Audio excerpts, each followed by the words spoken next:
सुप्रभात पिला माने आज आम यही जातीय पताका कवितार परवर्ती अध्याय को जीवा।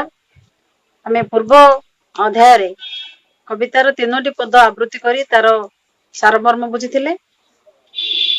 एबे आमे सही कवितार बाकी थिबा अंश गुडी को बुझिबा। प्रथमे आमे कविताटी को आवृत्ति करिबा।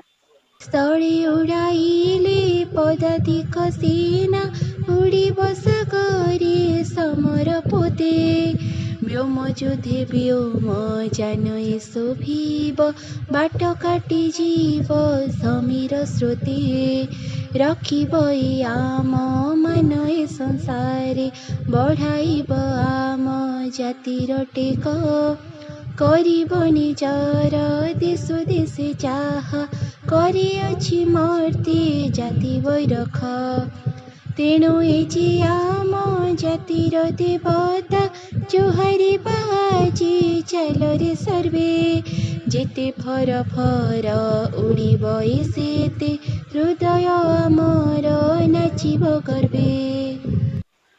ताले एही पद गुडी करे आमे देखिबा बुझिबा को थिबा मुख्य धारणा गुडी का कोन। मुख्य धारणा गुडी को जानि सरला परे आमे आगु को आगेबा। ताले मुख्य धारणा हला कोन एक नाम जानिबा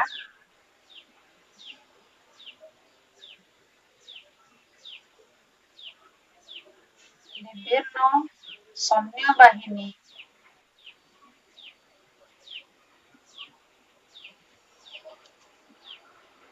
संपर्क रे धारणा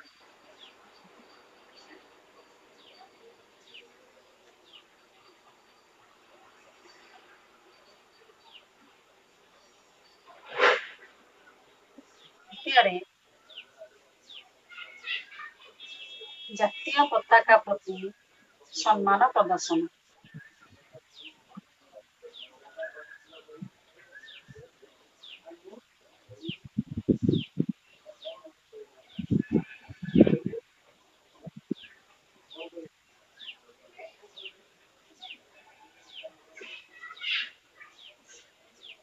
तापरे एथिरे थिबा कठिन शब्दावली गुडी को लेखि नबा।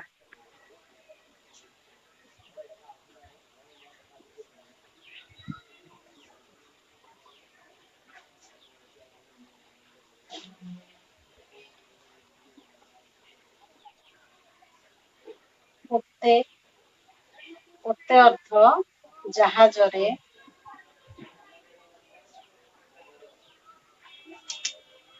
व्योम व्योम अर्थ हला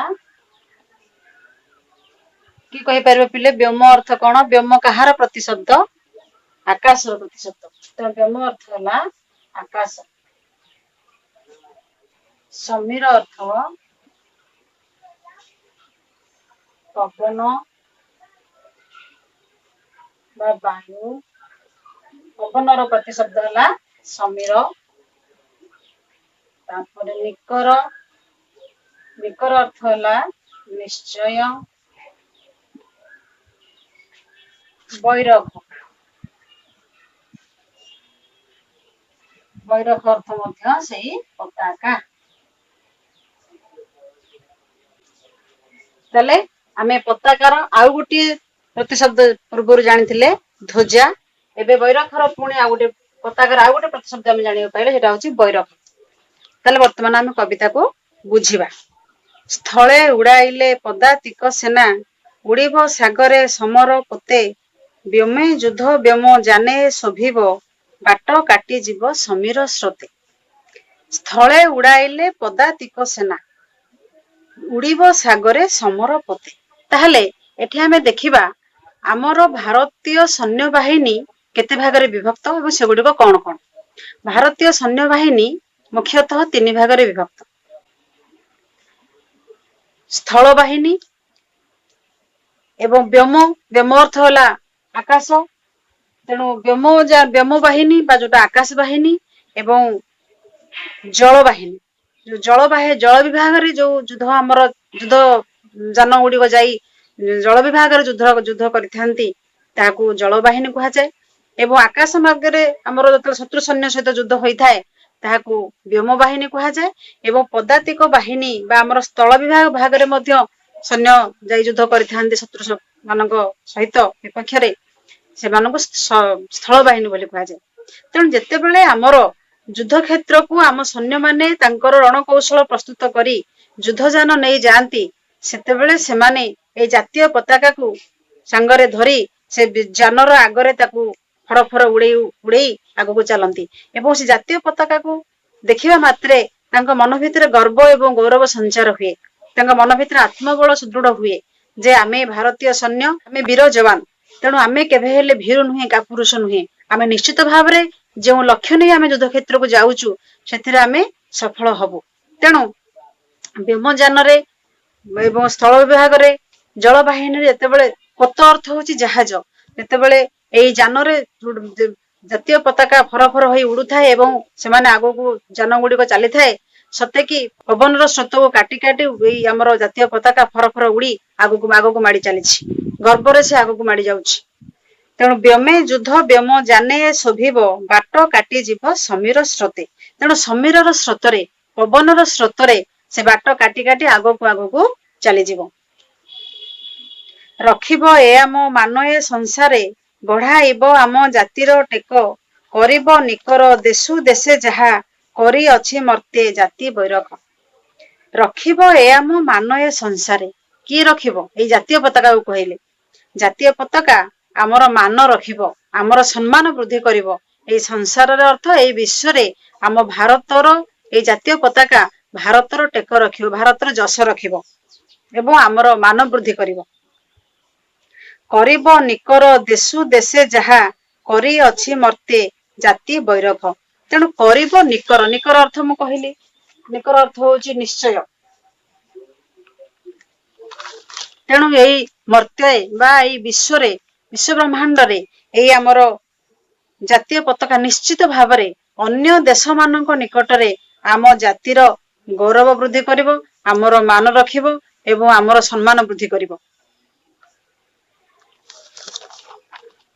ଅନ୍ୟ ଦେଶ ମାନଙ୍କ ନିକଟରେ ସେ କେବେ ହେଲେ ଭାରତକୁ ବା ଭାରତର ଯୋଉ ବୀରତ୍ୱକୁ ତଳେ ପକେଇବ ନାହିଁ। ନିଶ୍ଚିତ ଭାବରେ ଏଇ ଭାରତୀୟ ଯବାନ ମାନଙ୍କର, ଭାରତୀୟ ବୀର ଶହୀଦ ମାନଙ୍କର ଯଶ କୀର୍ତ୍ତି ଟେକକୁ ରଖି ସେ ଆଗକୁ ଚାଲିବ। ତେଣୁ ଏ ଯେ ଆମ ଜାତିର ଦେବତା, ଜୁହାରିବା ଆଜି ଚାଲରେ ସର୍ବେ, ଯେତେ ଫର ଫର ଉଡି ବଏ ସେତେ, ହୃଦୟ ଆମର ନାଚିବ ଗର୍ବେ।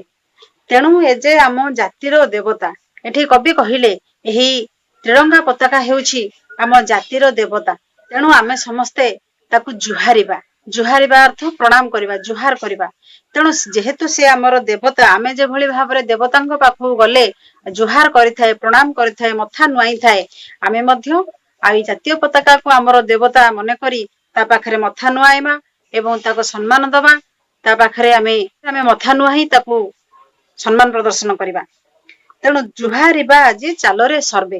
ତେଣୁ ଆମେ ସମସ୍ତେ ଚାଲ ମିଶିକି ଯିବା, ତାକୁ ଜୁହାର କରିବା, ତାକୁ ଆମେ ଦେବତା ସଦୃଶ ମନେକରି ତାକୁ ଆମେ ପ୍ରଣାମ କରିବା ଏବଂ କାରଣ ସେ ହେଉଛି ଆମ ଜାତିର ଦେବତା, ସେ ହିଁ ଆମ ଜାତିର ମାନ ବୃଦ୍ଧି କରିପାରିବ। ଯେତେ ଫର ଫର ଉଡି ବଏ ସେତେ, ହୃଦୟ ଆମର ନାଚିବ ଗର୍ବେ। ତେଣୁ ଏଇ ଜାତୀୟ ପତାକା ଯେତେ ଆକାଶରେ ଫର ଫର ହେଇ ଉଡିବ, ପବନ ସ୍ରୋତରେ ଫର ଫର ହେଇ ଉଡିବ, ଆମ ମନ ସେତେ ଆନନ୍ଦରେ ଗର୍ବରେ ନାଚି ଉଠିବ। ଆମେ ଏଇ ଭାରତୀୟ ନାଗରିକ ଭାବରେ, ଆମେ ଭାରତ ଗୋଟେ ସ୍ୱାଧୀନ ଦେଶର ନାଗରିକ, ଏଇ ଭାବ ଆମ ଭିତରେ ସୃଷ୍ଟି ହବ ଏବଂ ଆମ ପୂର୍ବ ପୁରୁଷ ସେମାନଙ୍କର ଯୋଉ ଆତ୍ମ ବଳିଦାନ ଆମର ସଦା ସର୍ବଦା ମନେ ପଡିବ। ସେଇ ଆମର ମହାତ୍ମା ଗାନ୍ଧୀ ହୁଅନ୍ତୁ ବା ତୁମର ସୁଭାଷ ଚନ୍ଦ୍ର ବୋଷ ହୁଅନ୍ତୁ, ଶହୀଦ ଲକ୍ଷ୍ମଣ ନାୟକ ହୁଅନ୍ତୁ, ଯେତେ ସବୁ ମହାବୀର ମାନେ ଥିଲେ ଏବଂ ସ୍ୱାଧୀନତା ସଂଗ୍ରାମୀ ମାନେ ଥିଲେ, ସେମାନେ ତାଙ୍କର ଆତ୍ମ ବଳିଦାନ ଦେଇ ଆମକୁ ଯେଉଁ ସ୍ୱାଧୀନତା ଆମ ହାତରେ ଦେଇ ଅର୍ପଣ କରିଦେଇ ଯାଇଛନ୍ତି, ଆଜି ଆମେ ସେମାନଙ୍କ କଥା ମନେ ପକେଇବା ଏବଂ ଆମ ହୃଦୟ ଗର୍ବରେ ନାଚି ଉଠିବ ଯେ ସେହିଭଳି ବୀର ସନ୍ତାନ ମାନଙ୍କୁ ଆମ ଭାରତ ମା ତା ବକ୍ଷରେ ସ୍ଥାନ ଦେଇଥିଲା ଏବଂ ସେଇମାନଙ୍କର ଆତ୍ମୋତ୍ସର୍ଗ ଯୋଗୁ ଆଜି ଆମେ ସ୍ୱାଧୀନତା ଲାଭ କରିଛେ। ତେଣୁ ଏଇ ଜାତୀୟ ପତାକା ଯେତେ ବ୍ଯୋମରେ, ଆକାଶରେ, ପବନର ସ୍ରୋତରେ ଫର ଫର ହେଇ ଉଡିବ, ଆମର ହୃଦୟ ସେତେ ଗର୍ବରେ ନାଚି ଉଠିବ। କବିତାର ସାରାଂଶ ଆଲୋଚନା ଏଠି ଆମର ସମାପ୍ତି ହେଇଛି। ବର୍ତ୍ତମାନ ଯାହା ଆମେ ପଢିଲେ ସେଥିରୁ ମୁଁ ତୁମକୁ କିଛି ପ୍ରଶ୍ନ ପଚାରିବି ଏବଂ ସେ ପ୍ରଶ୍ନର ଉତ୍ତର ତୁମେ ପ୍ରଦାନ କରିବ। এই କଠିନ ଶବ୍ଦାବଳୀ ଗୁଡିକ ସମସ୍ତେ ଖାତାରେ ଲେଖି ନବ। କବିତା ପାଠ କଲା ସମୟରେ ଏଗୁଡିକ ଦେଖି ତୁମେ ବୁଝିବାକୁ ଚେଷ୍ଟା କରିବ। ପ୍ରଶ୍ନ ନମ୍ବର 1,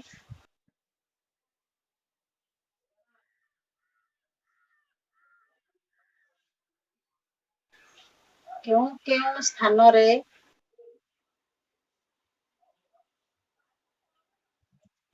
ଜାତୀୟ ପତାକା, ତାର ଉତ୍ତର କି ଦେଇପାରିବ ପିଲେ? ତାର ଉତ୍ତର ହେଲା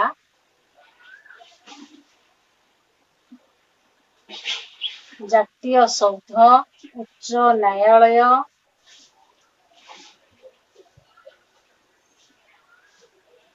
ଜଳବାହିନୀ, ସ୍ଥଳବାହିନୀ ଓ ଆକାଶ ବାହିନୀର ଯୁଦ୍ଧ ଯାନରେ ଜାତୀୟ ପତାକା ଉଡିଥାଏ। ତା ଛଡା ଜାତୀୟ ଦିବସ ମାନଙ୍କରେ ଭାରତର ବିଭିନ୍ନ ସ୍ଥାନରେ ଏହି ପତାକା ଉଡିଥାଏ।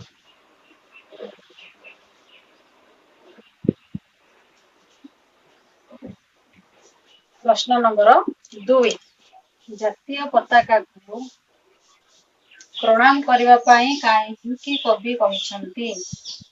ତାର ଉତ୍ତର କିଏ କହିପାରିବେ ପିଲେ କୁହ? ତାର ଉତ୍ତର ହେଲା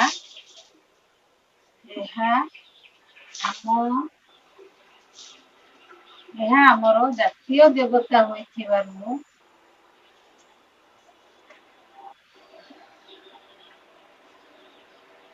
ଆମେ ତାକୁ ପ୍ରଣାମ କରିବା ପାଇଁ କବି କହିଛନ୍ତି। ପ୍ରଶ୍ନ ନମ୍ବର 3, ଜାତୀୟ ପତାକା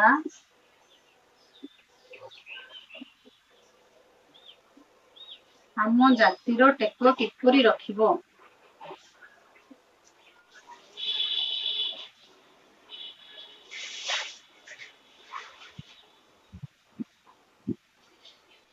ତାର ଉତ୍ତର କିଏ ଦେଇପାରିବ ପିଲେ? ଜାତୀୟ ପତାକା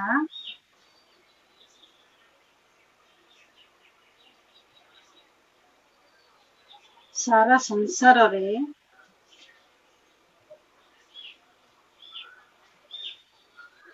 ଆମ ଦେଶ ଓ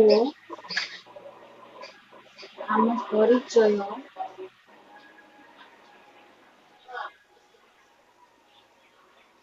ବହନ କରି ତାହାର ମାନ ମର୍ଯ୍ୟାଦା ରଖି